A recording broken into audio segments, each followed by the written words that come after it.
Ça commence par les pyramides et même avant. Ça continue par les arènes, les colisées, les châteaux. Ça continue par les usines, les gratte-ciel, les bombes et les variantes, les fusées et les explosions, les machines les plus puissantes, les vaisseaux les plus grands.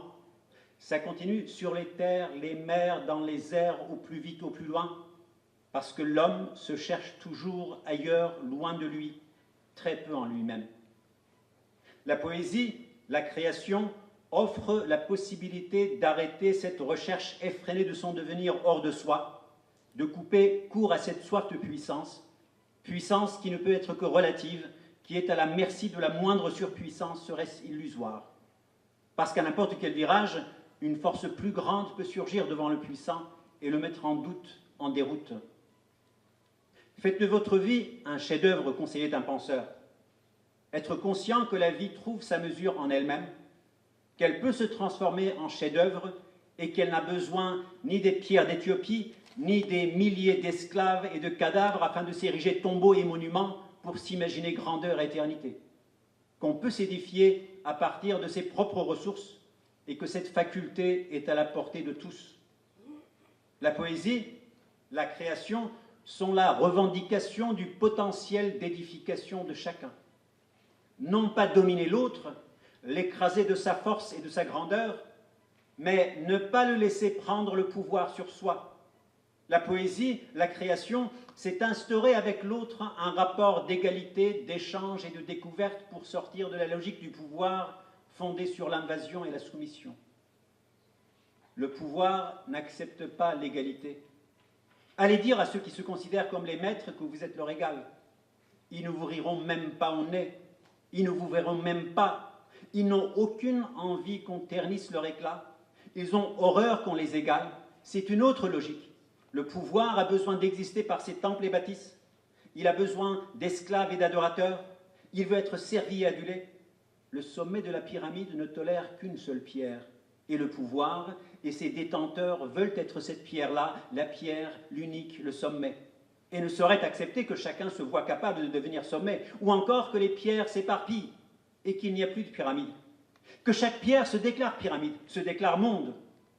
Le pouvoir et les puissants ne veulent pas se perdre parmi la multitude des pierres, ils veulent trôner sur elles seuls, ou bien tenir les pierres entre leurs mains, pour qu'elles ne s'animent que selon leur volonté et leurs intérêts.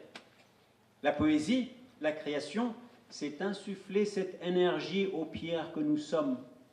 Chaque pierre peut se donner les moyens d'être pyramide, devenir un univers à elle seule. Ce n'est pas en se plaçant au-dessus des autres qu'elle existe, ni en les écrasant, mais en étant à côté des autres, dans le voisinage des autres.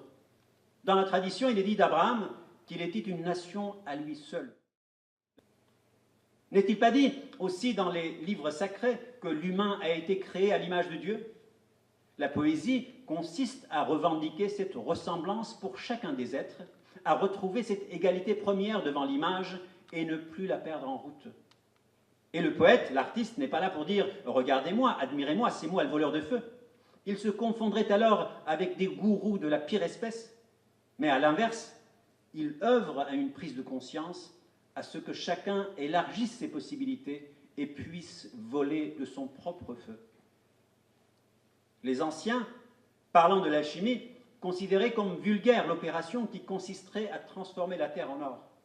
Pour eux, la véritable alchimie devait s'opérer chez l'humain, qui, issu de la boue, pouvait devenir l'égal des dieux. Le combat à livrer est donc bien contre cette course, contre l'abrutissement à grande échelle qu'elle provoque, course que chacun mène à son niveau alors aux richesses, au pouvoir, et qui constitue autant de leurres pour l'impétrant, qui sont autant de gouffres pour la vie des autres. Être ou ne pas être, telle est la question, n'est-ce pas?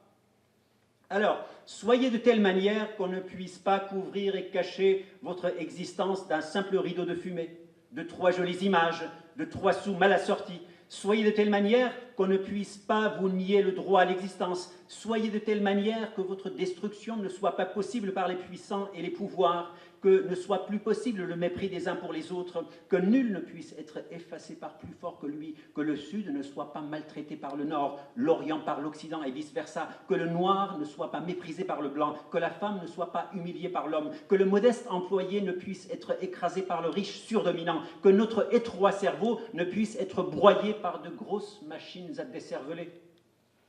Bien sûr que c'est utopique. Mais sous prétexte que c'est utopique, laisserions-nous nos vies, notre devenir entre les mains du pouvoir et des puissants qui en useraient et en abuseraient tant qu'ils ne rencontreraient de résistance? C'est utopique, mais nous pouvons au moins nous poser en obstacle devant leur marche, devant leur appétit vorace, les entraver à défaut de pouvoir les arrêter. C'est utopique? Pour moi, la poésie est cette utopie. Cet entêtement à ne pas se résigner devant l'injustice, à ne pas abdiquer face au pouvoir, dire qu'une autre manière de vivre doit être possible, qu'une autre façon d'exister ensemble doit être possible, non plus une poésie dans les marges, dans les périphéries, mais une poésie au centre des choses, au cœur des êtres.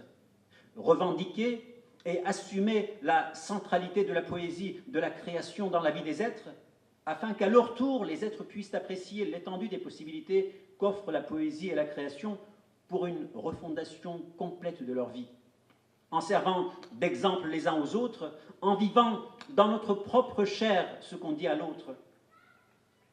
Une mère souffre de la boulimie particulière de son fils. Il n'arrête pas de manger du miel et elle ne sait plus comment faire face.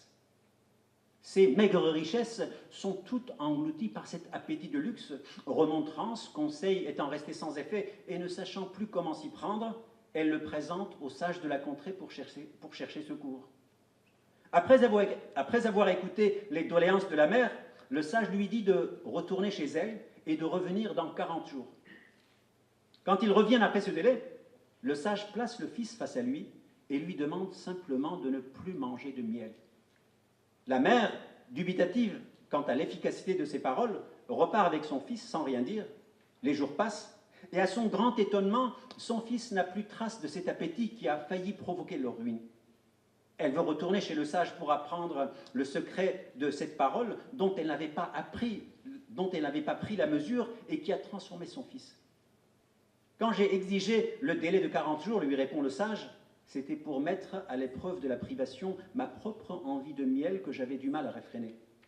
Durant ce délai, je n'en ai pas consommé, et c'est ainsi prémuni qu'à votre retour, j'ai pu dire à votre fils de n'en plus manger. Sortir des postures de paraître et ne donner à l'autre que ce qu'on a éprouvé dans son propre être. La poésie, comme une manière, un état d'être donné en partage pour se défaire autant de nos servitudes intérieures que de celles qui s'imposent par l'extérieur. Le plus grand bien qu'on puisse faire aux puissants, c'est de les empêcher d'exercer leur domination sur nous, qu'on soit individu, groupe ou minorité. Et si on n'arrive pas à les en empêcher, de les fuir, de se forger des armes dans la fuite, comme disait un autre penseur, mais ne jamais abdiquer devant qui que ce soit. Être, rien de moins, rien de plus. Être simplement, mais fondamentalement, pour que l'autre ne puisse pas jouer avec notre existence. L'autre qui, en jouant avec la nôtre, met sa propre existence en danger. Ne pas devenir chien avec le chien, tyran avec le tyran, mais empêcher le chien de nous mordre et le tyran d'exercer sur nous sa tyrannie, en se plaçant à sa hauteur, en instaurant un rapport d'égalité qui le dissuaderait de toute tentative hasardeuse. Parce qu'un rapport d'égalité veut aussi dire une égale capacité de nuisance, et le puissant, tout puissant qu'il soit, le chien, tout chien qu'il soit, ont peur qu'on ne les morde à notre tour. La poésie est cette force de résistance que chacun peut, que chacun doit opposer à l'oppression pour une existence sans oppression entre les vivants, pour que l'avidité, la voracité des uns ne se transforme pas en gouffre, en tombeau pour tous, pour qu'un rapport d'attention et d'amour puisse remplacer le rapport de mépris et de force qui continue de régir notre présent.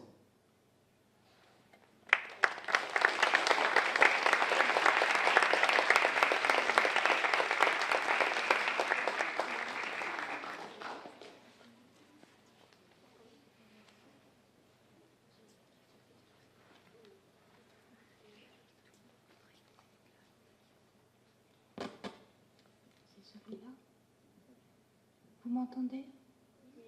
Oui? Il n'y a pas de pupitre, donc il n'y aura pas de texte.